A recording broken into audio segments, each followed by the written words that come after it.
ብዙዎች በሕክምና ወጪ ምክንያት ለከፍተኛ ዕዳ ሲዳረጉ ወይም ተገቢውን ሕክምና ማግኘት አቅቷቸው ሲቸገሩ ከፍ ሲልም ህልፈትም ሲዳረጉ ይስተዋላሉ። መንግስት ከፍለው መታከም ለማይችሉ ታዲያ የጤና መድን አገልግሎት ተግባራዊ ካደረገ በኋላ በርካቶቹ እፎይታንም ያገኙበት ጉዳይ ነው። በዚህ ጉዳይ ላይ ዛሬ እንቆያለን። እዚህ ጉዳይ ላይ እንግዳ ጋብዘናል። እንግዳችን በአዲስ አበባ ጤና ቢሮ የማህበረሰብ አቀፍ ጤና መድህን ዳይሬክተር የሆኑት አቶ ኢብራሂም ተካ ናቸው። ከሳቸው ጋር ወደማደርገው አጠር ያለ ቆይታ የምንሸጋገር ነው የሚሆነው። እንኳን ደህና መጡ። እንኳን ደህና ቆየ። እንግዲህ የመጀመሪያ ጥያቄን የማደርገው እንግዲህ በአዲስ አበባ የጤና መድን አገልግሎት አተገባበር አሁን ላይ ምንድነው የሚመስለው? ምን ያህል ዜጎችስ በዚህ እየተጠቀሙ ነው የሚለውን ነገር እናስቀድም። እሺ፣ አመሰግናለሁ። ያው እንደተባለው አዲስ አበባ ከተማ አስተዳደር የማህበረሰብ አቀፍ የጤና መድንን ተግባራዊ ማድረግ የጀመረው ከ2008 ጀምሮ ነው። በሙከራ ደረጃ ተግባራዊ ያደረገ አሁን ባለበት ሁኔታ በመላ ከተማችን የማህበረሰብ አቀፍ የጤና መድን ተጠቃሚዎች ሙሉ ለሙሉ ማዳረስ የተቻለበት ሁኔታ ነው ያለው። አሁን ባለው ሁኔታ ከ2.75 ሚሊዮን በላይ የሚሆኑ ዜጎች በማህበረሰብ አቀፍ የጤና መድን ስርዓት ውስጥ ታቅፈው የጤና አገልግሎት በሚያስፈልጋቸው ሰዓት የጤና አገልግሎት ማግኘት የሚችሉበት አሰራር ተዘርግቶላቸው ተግባራዊ እየተደረገ ነው። መልካም። ከዚሁ ጋር በሚገናኝ በአገልግሎቱ የሚያጋጥሙ ችግሮች አሉ። ለምሳሌ የመድኃኒት አቅርቦትና ሌሎች ለመፍታት ምን እየተሰራ ነው? ተጠቃሚ ላልሆኑ ዜጎችስ ምን መልእክት ያስተላልፋሉ? በዚህ ጉዳይ ላይ የማህበረሰብ አቀፍ የጤና መድን መጀመሪያ ሲቋቋም አንዱ ዓላማ ዜጎች የጤና አገልግሎት ማግኘት የማይችሉ ዜጎች ፍትሃዊ በሆነ መንገድ የጤና አገልግሎት ማግኘት እንዲችሉ የሚያስችል የጤና ስርዓት ነው። ይሄ ስርዓት እንግዲህ አንዱና መሰረታዊ ነገሩ ፍትሃዊነትን ማረጋገጥ ነው። የተሻለ ገቢ ያለው ሰው አነስተኛ ገቢ ያለውን ሰው በመርዳት ህመምተኛ የሆነ ሰው ጤና ያለው ሰው በመረዳዳት መርህ ላይ የተመሰረተ ስርዓት ነው ተግባራዊ እየተደረገ ያለው። ይሄ ስራ እንግዲህ ተግባራዊ ሲደረግ የሚያጋጥሙ በሂደቱ ላይ የሚያጋጥሙ ችግሮች አሉ። አንዱ የግብአት አቅርቦት ችግሮች ናቸው። ሲጀመር አካባቢ የግብአት አቅርቦት ችግሮቹ በጣም ሰፋፊ ነበሩ።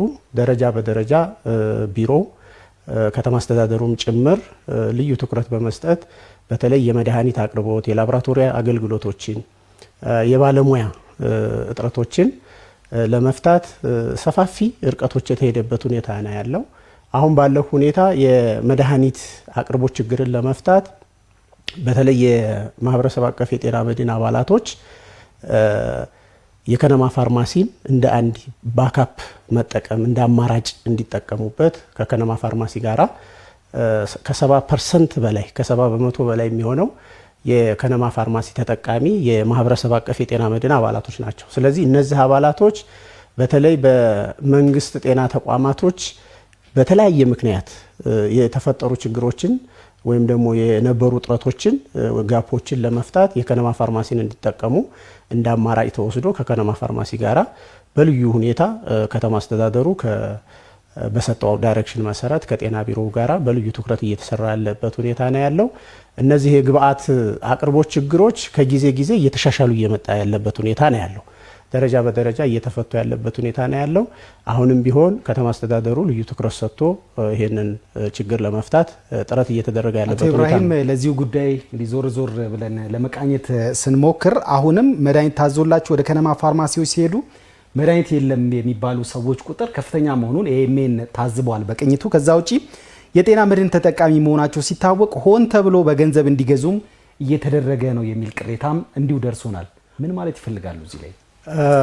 ያው ከነማ ፋርማሲ አካባቢ ላይ መጀመሪያ አካባቢ ላይ እኛ ስራው በሚጀመርበት ሰዓት ከነማ ፋርማሲ በተለያየ ምክንያት በተለይ ዲጂታላይዝ ከማድረግ አንጻር የሰው ኃይሉን በተለይ በከነማ ያለውን የሰው ኃይል የትሬኒንግ ጋፖች በመኖራቸው እና መሰል ችግሮች ነበሩ። በተለይ የጤና መድን አባላቶች ሰፋፊ የሆነ ቅሬታ ያነሱ ነበር። እነዚህን ችግሮች ለመፍታት ጤና ቢሮ የወሰደው እርምጃ ምንድነው? የመጀመሪያው የከነማ ፋርማሲ ባለሙያዎችን ትሬኒንግ የመስጠት ወይም ደግሞ ስልጠና የመስጠትና የማብቃት ሲአርሲ የሚባል ፕሮግራም አለ። ስልጠናው ግን እጥረቱን ይፈታል ነው ወይም በምንድን ነው የሚገናኘው?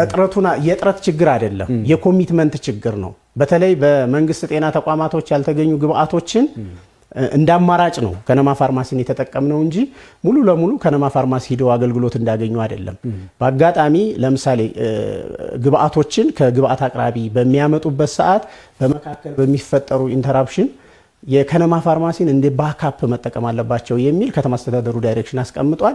እዛ አካባቢ ላይ ከነማ ፋርማሲ አካባቢ በሚፈጠሩ የባለሙያ ኮሚትመንት ችግሮች የተለያየ የቅድም እንዳልኩት ዲጂታላይዝድ አልነበረም ከነማ ፋርማሲ የኛ አባላቶች ከሁሉም በአሁኑ ሰዓት ከ50 በላይ የሚሆኑ የከነማ ፋርማሲ መሸጫ ሱቆች አሉ ወይም ደግሞ ፋርማሲ ቤቶች አሉ። በእነሱ የተገናኙ አልነበረም። ያን ችግር ለመፍታት ቢሮ በወሰደው ልዩ ትኩረት ከተማ አስተዳደሩን በሰጠው ዳይሬክሽን መሰረት ለባለሙያ ትሬኒንግ በመስጠት ለፕሮግራሙን ወይም ደግሞ የከነማ ፋርማሲ ዲጂታላይዝድ በማድረግ የሚነሱ ቅሬታዎችን ለመፍታት ጥረት የተደረገበት ሁኔታ ነው ያለው። አሁን ላይ በእኛ ግምገማ እኛ በምናየው ግምገማ ከነማ ፋርማሲ የጤና መድን አባላት ስለሆኑ መድኃኒት አታገኙም የሚል ግምገማ የለንም። የሚኖር ከሆነ ደግሞ ቢሮው ልዩ ትኩረት ሰጥቶ እየሰራ የሚሄድበት ሁኔታ እንፈጥራለን የሚል ነገር ነው ያለኝ። የተጠቃሚዎቹ እንግዲህ ከሞላ ጎደል አገልግሎቱን እያገኙ ነውና ለሌሎች የሚያስተላልፉት መልእክት ብየውት ነበር ቀደም ሲል። እንግዲህ የጤና መድን አገልግሎት ለማህበረሰቡ እንግዲህ እናንተም ባያችሁት ቅኝት መሰረት ጤና መድን በጣም ጠቃሚ ፕሮግራም ነው። ነገር ግን ያሉበትን ጋፖች መፍታት አለበት የሚል ማህበረሰቡ ያነሳል። ቅድም እንዳልከው ከግብአት እጥረት ጋር ከምናምን እነዚህ የሚያነሳቸው ነገሮች አሉ። እነዚህን በትኩረት እየሰራ መንግስት እየሄደ ነው። አሁን ባለው ሁኔታ እንኳ በዘንድሮ ዓመት ከ500 ሺህ በላይ የሚሆኑ የህብረተሰብ ክፍሎች ከተማ አስተዳደሩ ከ1.3 ቢሊዮን ብር በላይ መድቦ ነው አገልግሎት እያገኙ ያሉት። መክፈል የማይችሉ የህብረተሰብ በከተማችን የሚገኙ በተለያየ መንገድ መንግስት የሚደግፋቸው የህብረተሰብ ክፍሎች አሉ። አንዱ የድጋፉ አካል የጤና አገልግሎት እንዳገኙ ነው። የጤና አገልግሎቱን ልክ እንደ ማንኛውም ከፍሎ አባል መሆን እንደቻለ የህብረተሰብ ክፍል ከተማ አስተዳደሩ ገንዘብ ከፍሎላቸው ቅድም ያልኩትን ገንዘብ በቢሊዮን የሚቆጠር ገንዘብ ከፍሎ የጤና አገልግሎት እያገኙ ያለበት ሁኔታ ነው ያለው። ስለዚህ ይህንን ፕሮግራም የበለጠ ለማሻገር አሁን በከተማችን የሚገኘው ማህበረሰብ 2.7 ሚሊዮን አይደለም ከዛ በላይ ነው። ነገር ግን ማህበረሰቡ የገባው ሰው ያገኘው ምንድነው የሚል ጥያቄ ስለሚያነሳ ወደዚህ ስርዓት ያልመጣ የህብረተሰብ ክፍል ጠይቆ አይቶ የሚሰጠውን ጥቅም ከግምት ውስጥ አስገብቶ የማህበረሰብ አቀፍ የጤና መድን አባል ሆኖ ተጠቃሚ መሆን አለበት።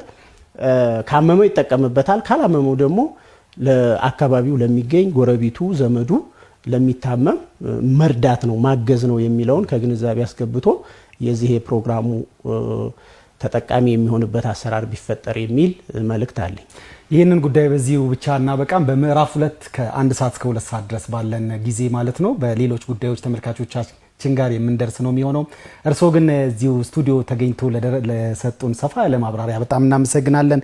የአዲስ አበባ ጤና ቢሮ የማህበረሰብ አቀፍ ጤና መድን ዳይሬክተር አቶ ኢብራሂም ተካ፣ አመሰግናለሁ። በጣም እናመሰግናለን።